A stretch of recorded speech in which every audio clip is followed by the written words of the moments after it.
a gente não deve ter mitos e nem tabus. É que dependendo dos mitos e tabus, quer dizer, se você não questiona esses mitos, muitas vezes esses mitos podem atrofiar a sua relação e criar constrangimento, não é?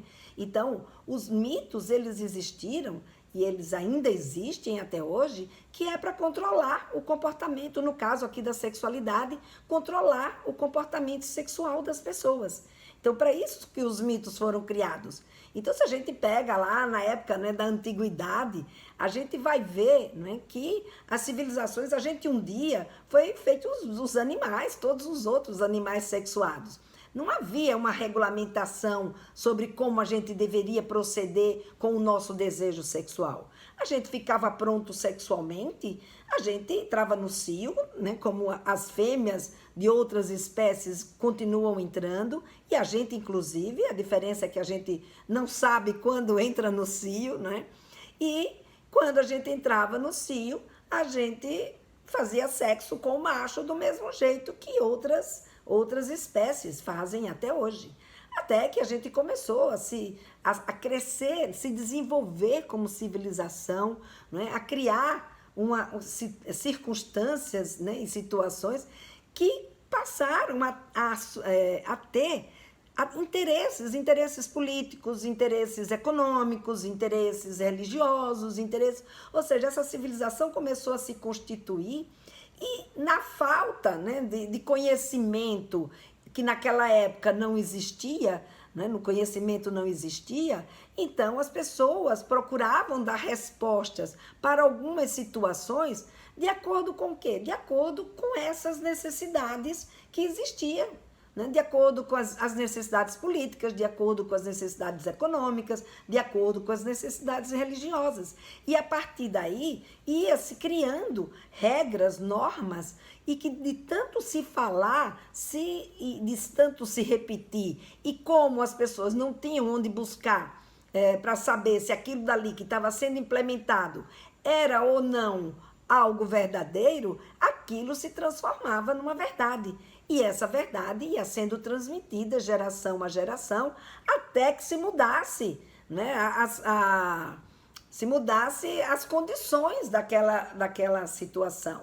E esse mito, então, ia sendo construído. Então, se dizia que o certo era esse, e aquelas pessoas que não conseguiam cumprir com aquilo que era dito que era certo, essas pessoas, então, eram, como é que eu diria, pressionadas, né? Ou eram levadas a sentir medo e a sentir culpa, né? Porque vinha aí, então, exatamente naquela época, as religiões tinham uma força muito grande. Aliás, né, só os padres, né, só os religiosos, na verdade, era quem tinha acesso à leitura, a livros, à informação.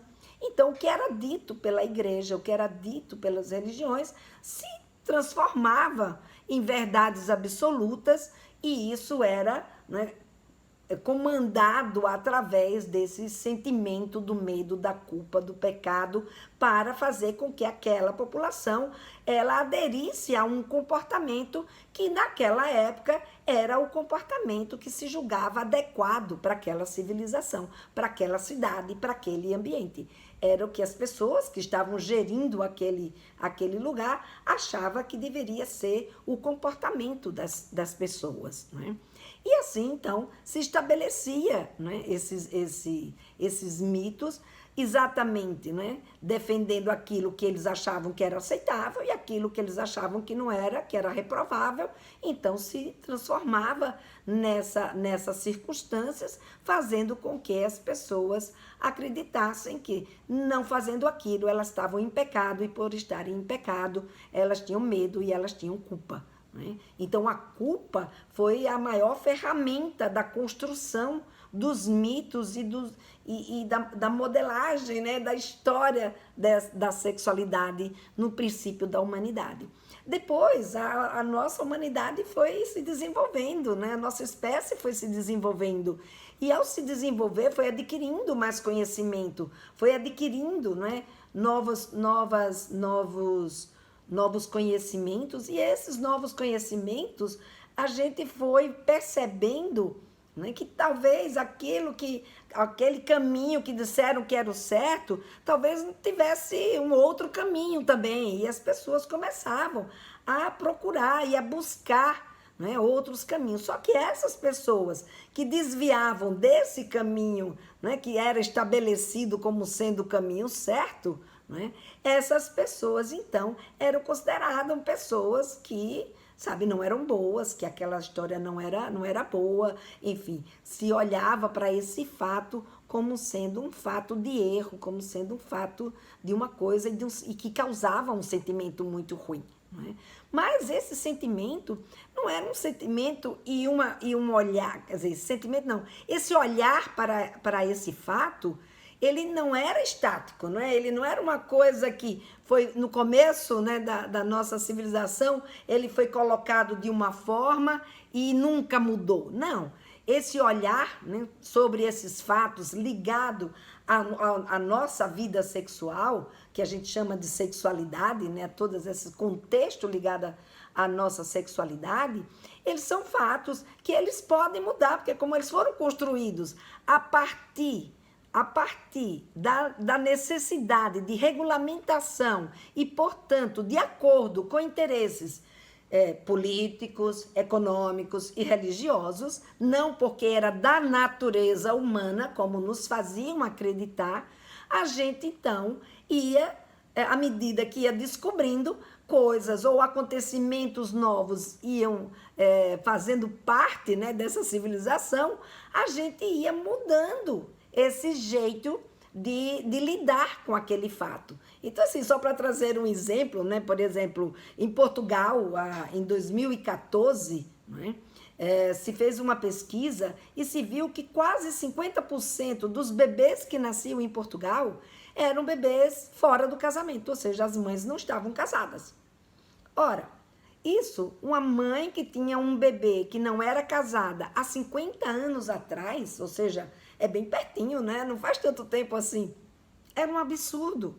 Então, eu lembro, né, 50 anos atrás, eu era adolescente. Então, eu lembro de amigas minhas, né, de pessoas conhecidas, de serem, né, rechaçadas, expulsas de casa, a família não reconhecia. Então, o jeito de lidar com esse comportamento era um jeito muito, muito duro. Hoje, as meninas podem engravidar na adolescência, claro, não é o desejável, porque a adolescência é um momento de investimento profissional, é um momento de investimento na vida deles, não é? Não é hora de ter bebê. Então, essa situação hoje é uma situação que a gente não quer, não deseja, trabalhamos e fazemos tudo o que é possível para que uma adolescente não engravide, porém, se a gravidez acontece, já não é mais tratada da mesma forma.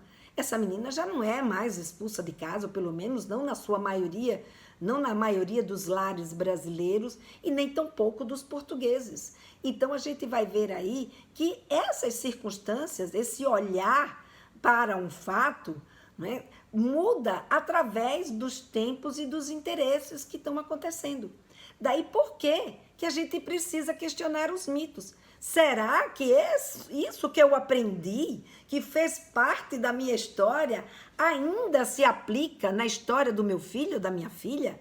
Então, esse é o questionamento que eu quero que vocês façam diante das situações que vocês percebem que te incomoda, que está travando a sua conversa. Porque eu sei que não é fácil essa conversa, eu sei que muitas vezes é difícil.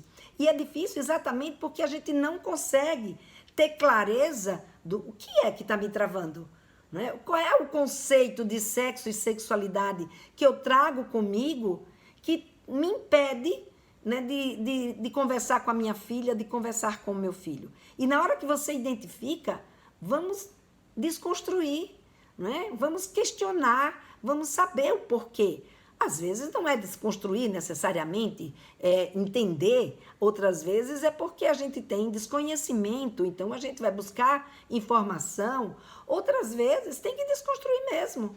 Aquilo já está fora, aquilo já não faz parte mais, sabe, da vida do meu filho ou da minha filha. Então, a gente precisa olhar para ver o que é que a gente está trazendo e se aquilo que a gente está trazendo e está travando a conversa é de fato algo que faz parte ou não, né, dessa vida com os nossos filhos.